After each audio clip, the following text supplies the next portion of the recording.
नमस्कार दोस्तों, स्वागत है आपका मूवीज़ फॉर ऑल में, जहां हम हर हफ्ते नई और पुरानी फिल्मों का रिव्यू करते हैं और उनकी कहानियों पर नज़र डालते हैं। अगर आप भी सिनेमा के दीवाने हैं और नई नई फिल्में देखना पसंद करते हैं तो हमारा चैनल सब्सक्राइब करना ना भूलें और बेल आइकन दबाएं ताकि हमारी हर नई वीडियो की नोटिफिकेशन आपको सबसे पहले मिले। आज हम बात करने जा रहे हैं साउथ की ज़बरदस्त फिल्म महाराजा के बारे में। यह फिल्म 2024 में रिलीज़ होने वाली है और इसमें मुख्य भूमिका में है विजय सेतुपति, अनन्या पांडे, संजय दत्त। फिल्म का निर्देशन नित्यानंद ने किया है। तो चलिए बिना किसी देरी के शुरू करते हैं इस फिल्म का रिव्यू और छोटी सी कहानी। महाराजा की कहानी एक रोमांचक थ्रिलर ड्रामा है। यह फिल्म एक राजा यानी कि विजय सेतुपति की कहानी बताती है, जो अपने राज्य में न्याय और शांति स्थापित करने के लिए संघर्ष करता है। कहानी की शुरुआत होती है जब महाराजा को अपने पिता की मृत्यु के बाद सत्ता संभालनी पड़ती है। अपने शासनकाल के दौरान वह कई चुनौतियों का सामना करता है, जिनमें बाहरी दुश्मन, राज्य के अंदरूनी षड्यंत्र और पारिवारिक संघर्ष शामिल है। अनन्या पांडे ने एक प्रमुख भूमिका निभाई है, जो महाराजा के विश्वास पात्र और सहयोगी है। संजय दत्त ने एक महत्वपूर्ण विरोधी की भूमिका निभाई है, जो कहानी में एक बड़े मोड़ का कारण बनता है। अब बात करते हैं फिल्म के रिव्यू की। सबसे पहले फिल्म की कहानी की बात करें तो महाराजा की कहानी एक बहुत ही प्रभावशाली और दिलचस्प है। निर्देशक नित्यानंद ने फिल्म को बहुत ही बेहतरीन तरीके से निर्देशित किया है और हर एक सीन को बारीकी से फिल्माया है। महाराजा एक शांत व्यक्ति है, जो चेन्नई में राम की सैलून में नाई के रूप में काम करता है। एक दिन एक ट्रक उसके घर से टकरा गया, जिससे उसकी पत्नी की मृत्यु हो गई। उसकी बेटी ज्योति तब बच जाती है जब एक कूड़ेदान गलती से गिर जाता है और उसे ढक देता है। महाराजा और ज्योति स्नेहवश कूड़ेदान का नाम लक्ष्मी रखते हैं। एक दिन महाराजा एक डकैती की रिपोर्ट करने के लिए स्थानीय पुलिस स्टेशन जाते हैं और बताते हैं कि लक्ष्मी को लूट लिया गया है, जिससे पुलिस बहुत खुश हुई। वह घटना को याद करते हुए कहते हैं, एक सशस्त्र गिरोह ने उनके घर पर धावा बोला, उन पर हमला किया और लक्ष्मी को ले गए। पुलिस एक खाली कूड़ेदान को खोजने में प्रयास नहीं करना चाहती है, लेकिन अपराधियों के लिए 5 लाख की रिश्वत का वादा करने के बाद उसे स्वीकार कर लेती है। उन्होंने मुखबिर बने अपराधी नल्ला सेवम को पकड़ लिया। बात करते हैं अतीत की।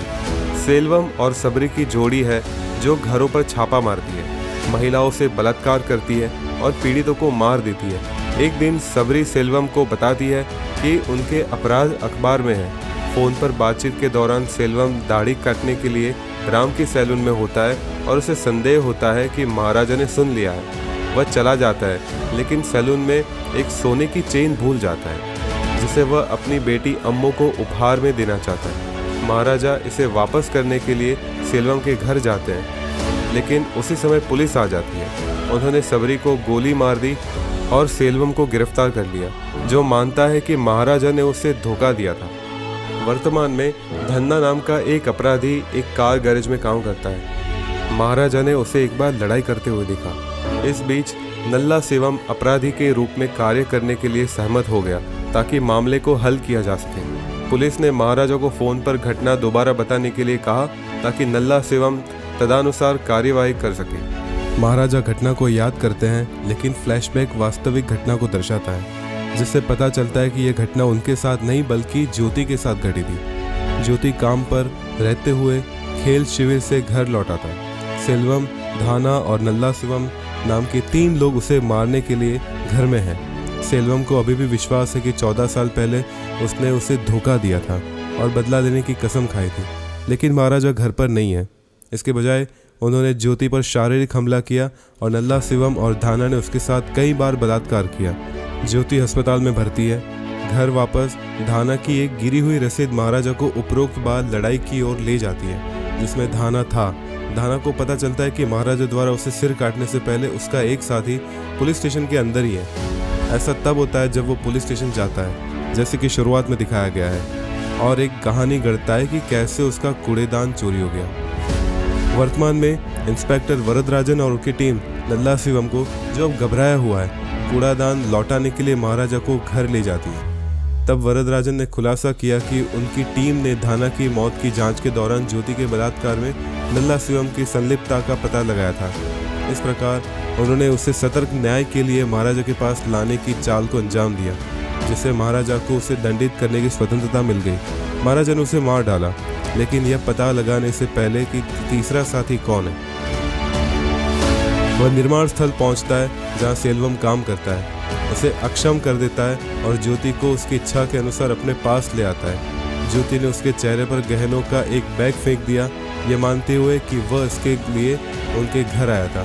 सेल्वम के गहनों में वह सोने की चेन मिली जो उसने अम्मू के लिए उसके जन्मदिन पर खरीदी थी, वहीं जिसे महाराजा कई साल पहले लौटाने आए थे।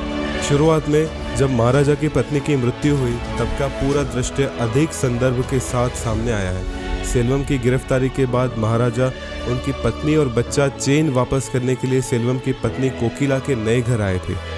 जब महाराजा सड़क के उस पार की दुकान से अम्मू के लिए उपहार खरीदने गए थे तो एक ट्रक कोकिला के घर में घुस गया, जिससे अम्मू को छोड़कर बाकी सभी लोग मारे गए, लेकिन लक्ष्मी को कूड़ेदान ने बचा लिया। महाराजा ने अम्मू को गोद ले लिया, उसका नाम बदला और उसे अपनी बेटी के रूप में पाला।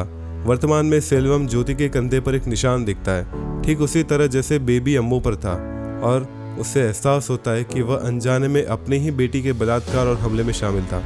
अपराध बोध से बाहर आकर उसने खुद को इमारत से बाहर फेंक दिया और मर गया, क्योंकि ज्योति महाराजा और उसके शिक्षक के साथ चली गई।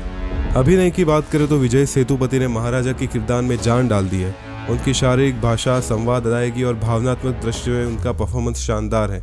अनन्या पांडे ने भी अपनी भूमिका को अच्छे से निभाया है और उनका अभिनय फिल्म को और भी प्रभावशाली बनाता है। संजय दत्त ने भी अपने किरदार में उत्कृष्ट प्रदर्शन किया है और उनकी उपस्थिति फिल्म में एक नई ऊर्जा लेकर आती है। फिल्म का संगीत और बैकग्राउंड स्कोर भी काफ़ी प्रभावशाली है, जो कहानी की भावनाओं को और बढ़ाता है। सिनेमेटोग्राफी और दृश्य प्रभाव भी लाजवाब है, जो दर्शकों को पूरी तरह बांधे रखता है। कुल मिलाकर महाराजा एक शानदार और रोमांचक फिल्म है, जो ड्रामा, थ्रिलर और भावनाओं से भरपूर है। अगर आप एक अच्छी कहानी और शानदार अभिनय देखना चाहते हैं तो यह फिल्म आपको ज़रूर देखनी चाहिए। तो दोस्तों, यह था हमारा रिव्यू और कहानी महाराजा की। अगर आपको यह वीडियो पसंद आई हो तो इसे लाइक करें और शेयर करें। कमेंट में बताएं कि आपको यह फिल्म कैसी लगी। हमारे चैनल को सब्सक्राइब करना ना भूलें ताकि आपसे कोई भी रिव्यू मिस ना हो। अगले वीडियो में फिर मिलेंगे, तब तक के लिए धन्यवाद।